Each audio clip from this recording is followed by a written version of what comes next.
Hello viewers, आज का topic है पाइथन। पाइथन पढ़ने के पहले मैं आज आपको अपना अनुभव शेयर करना चाहूँगा।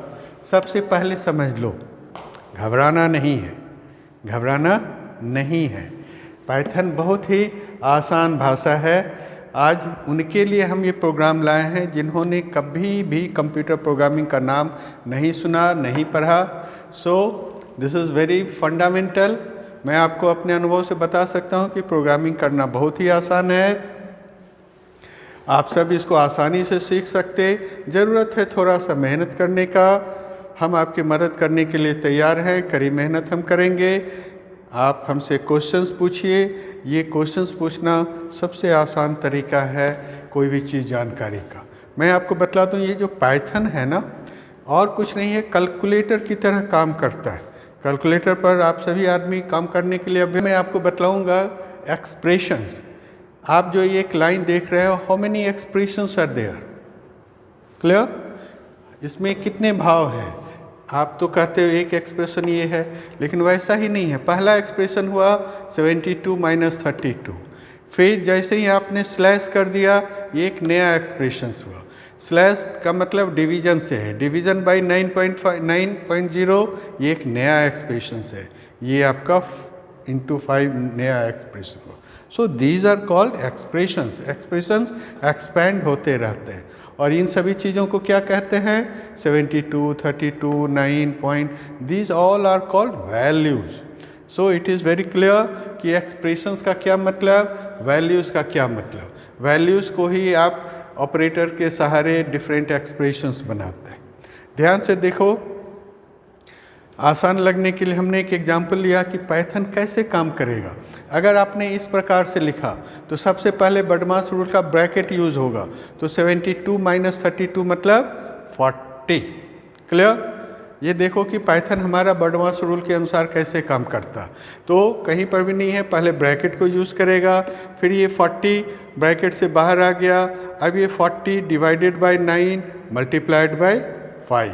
तो सबसे पहले डिवीजन आएगा, तो 40 डिवाइडेड बाई 9 का मतलब 4.4, और अंत में हो गया 4.44 multiplied by 5। Answer is this. Is it clear? So it is an example of Python कैसे कंप्यूट करता है। ये साधारण गणित के प्रोग्रामिंग के अनुसार करता है। ध्यान से देखिए, पिछले ब्रैकेट एग्जाम्पल में हमने यहाँ पर ब्रैकेट नहीं दिया था। अगर आप यहाँ पर भी ब्रैकेट दे देते हो, यहाँ पर भी ब्रैकेट दे देते हो, मतलब वैल्यू इज सेम, जस्ट आपके एक्सप्रेशंस में एक ब्रैकेट बढ़ गया। तो अब क्या काम होगा? पहले ब्रैकेट के अनुसार ये हो गया 40 डिवाइडेड बाय दिस। तो सबसे पहले यहाँ पर ब्रैकेट को ऑपरेट करेगा, मतलब 9 multiplied by 5। So it becomes 45। अब 40 डिवाइडेड बाई 45 इसका आंसर होगा। सो व्यूअर्स, मैं आपको बतलाना चाह रहा था इस एग्जाम्पल के द्वारा कि पाइथन को यूज़ करते समय एक्सप्रेशंस को ध्यान से लिखना, ब्रैकेट का इसमें महत्व है। हर एक अलग अलग चीज़ों का अलग अलग आंसर्स आएगा। हमेशा हम लोग ना पाइथन्स वेरिएबल्स की बात सुनेंगे जब भी पाइथन पढ़ने जा रहे हैं। वेरिएबल से हमारे व्यूअर्स घबराना मत। वेरिएबल्स और कुछ नहीं है, एक कंटेनर की तरह काम करता है। आप अपने घरों में कुछ रखने के लिए बर्तन यूज़ करते हो, ये उसी तरह का काम करता है। देखो कैसे काम किया। आप अलजेब्रा को याद कीजिए। आपने लिखा लेट x = 2।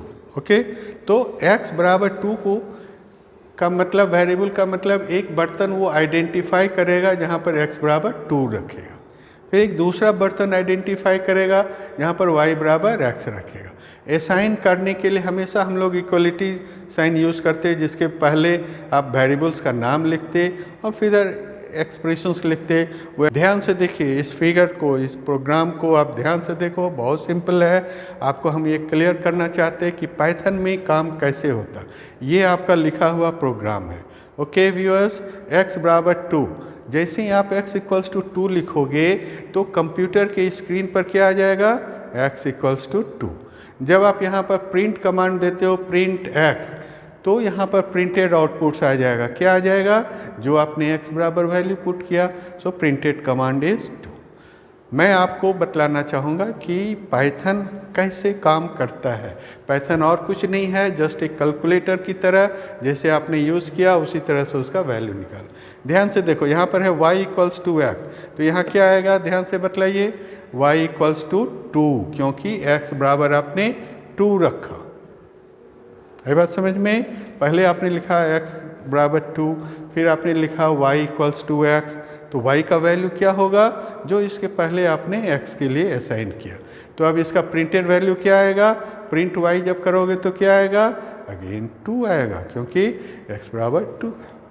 ध्यान से देखिए, नया स्टेटमेंट्स है z equals to x plus 1, z equals to x plus 1। तो यहाँ पर क्या कंप्यूटर्स पे स्क्रीन आएगा, x के लिए 2 प्लस 1 मतलब 3, और यहाँ पर प्रिंटेड आउटपुट में z नहीं आएगा, जो उसका वैल्यू है वो प्रिंट कमांड जब आप देंगे तो उसके वैल्यू आएंगे। ध्यान से देखो, आपने लिखा z equals to x plus 1 मतलब z बराबर 3, ये हमारा कंप्यूटर्स की स्क्रीन पर आएगा, बट जैसे ही आप प्रिंट कमांड दोगे तो z इक्वल्स टू 3, z नहीं जस्ट। ध्यान से देखिए, अभी तक हमने x इक्वल्स टू 2 एज्यूम किया था। अगर उसी एक्सप्रेशंस में, उसी प्रोग्राम में आपने नेक्स्ट लाइन में लिखा x इक्वल्स टू 5, तो अब ध्यान से देखो यहाँ पर क्या दिखाई पड़ेगा, x इक्वल्स टू 5। अब x इक्वल्स टू 5 यहाँ नहीं आएगा, पहले से x इक्वल्स टू 2 लिखा हुआ था। ध्यान से देखो, x इक्वल्स टू 2 लिखा हुआ था, जब आपने ये कमांड दे दिया x इक्वल्स टू 5, तो ये वैल्यूज़ आपका चेंज हो गया, रैदर ये 5 हो गया। It is important to note, एक ही प्रोग्राम में डिफरेंट लाइंस में अगर अलग अलग वैल्यू देते हो तो हमेशा वो करेंट वैल्यूज़ को लेगा जो बाद में आपने दिया। पहले आपका x इक्वल्स टू 2 था, लेकिन यहाँ आपने x इक्वल टू 5 लिखा, तो नाउ इट बिकम्स 5। अब जब आप प्रिंट कमांड दोगे प्रिंट x, तो प्रिंट x में देखो यहाँ से आ गया 5, पहले आपने प्रिंट x यहाँ दिया था उसके अनुसार ये 2 था, अब इसके अनुसार ये हो गया 5। It is important to note, important to mind, ये माइंड करने की चीज़ है हाउ पाइथन वर्क्स। यहाँ पर प्रिंट y करेंगे तो प्रिंट y का मतलब क्या होगा, प्रिंट y यहाँ पर भी है, यहाँ पर के लिए y इक्वल्स टू एक्स है, x इक्वल्स टू 2 है, तो ध्यान से देखो प्रिंट y का मतलब हो गया 2। क्यों हो गया, क्योंकि प्रिंट y देखेगा इसके पहले कहाँ है, यहाँ पर है, y बराबर क्या है, x है, और ये y बराबर x जिससे एग्जीक्यूट हुआ था मतलब दिस, वो चीज़ यहाँ से आएगा। फिर अगर आप प्रिंट z करते हो तो उसी तरह से देगा, प्रिंट z के पहले आपने लिखा था x प्लस 1, और x का मतलब इसके बाद वाला नहीं, इसके पहले वाला मतलब x बराबर 2, तो 2 प्लस 1 मतलब कितना हो गया, z equals to 3। So it is a very interesting example हमने आपके लिए लाया कि हाउ पाइथन वर्क्स, इसे आप देखें, ध्यान से देखें। पाइथन के जो वेरिएबल्स हैं ना, हम लोग नेक्स्ट क्लास में देखेंगे, नेक्स्ट में स्ट्रिंग वेरिएबल, न्यूमेरिकल वेरिएबल, ये वेरिएबल, तो सभी चीज़ों को आप कंपेयर नहीं कर सकते, जो अलग है वो अलग है।